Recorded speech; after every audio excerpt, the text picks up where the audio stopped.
আর এটা ঠেলাতে উপরের দিকে আসে, এটা টান দিলে এমনি এমনি আসে। ঠেলাতে এই বাকি টুক এইটুক যাবে আসছে এটাতে। এটা খুবই ফ্রি, আপনারা বুঝতে পারতেছেন না, একা একাই আসে, খালি এটা চাপ দিতে হবে। আর উঠানোর সময় এই পর্যন্ত আসে, তারপরে দ্বিতীয় ঘাট আছে এটা। আবার হলুদ দেয় কিন্তু ওই ঘাটটা ঠিক আছে, এটা এসে বের হয়, ওটা বের হয়। অপারেট করার সময় মনে করেন যে এই পজিশনে অপারেট করতে হয়, এইটুক অপারেট করা যাবে না, এইটুক আছে জাস্ট রিমুভ করার সময়। এটা খোলার সময় ছাড়া এইটুক দেওয়া যাবে না, ঠিক আছে? খোলা এবং ঢুকানোর সময় এইটুক, বাকি দেওয়ার সময় এইটা একা একা খুবই ফ্রি। আপনারা জোরাজোরি করতেছেন, দেখেন এটা খুব ফ্রি।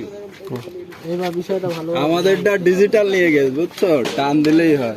জনাব শাকিল আহমেদ তারপর ওটা ঢুকায় আটকায় দিয়ে বহু ফাঁকি দিয়েছে, বেঞ্চের বাড়াতে ধরা খাইছে। টান দিলে গুলো নিচে চলে যায়, চাপ দিয়ে খেলা দে হইছে। হ্যাঁ, আপনার খুলতে হবে না, বড় করতে না, আপনি আবার সামনে নিয়ে আসেন, নিয়ে আসেন। আপনি এখানে ধরে রাখলি, এটার তো ধরলে হবে না, এইটাই মেন হাত দেওয়া আছে। ওটা না।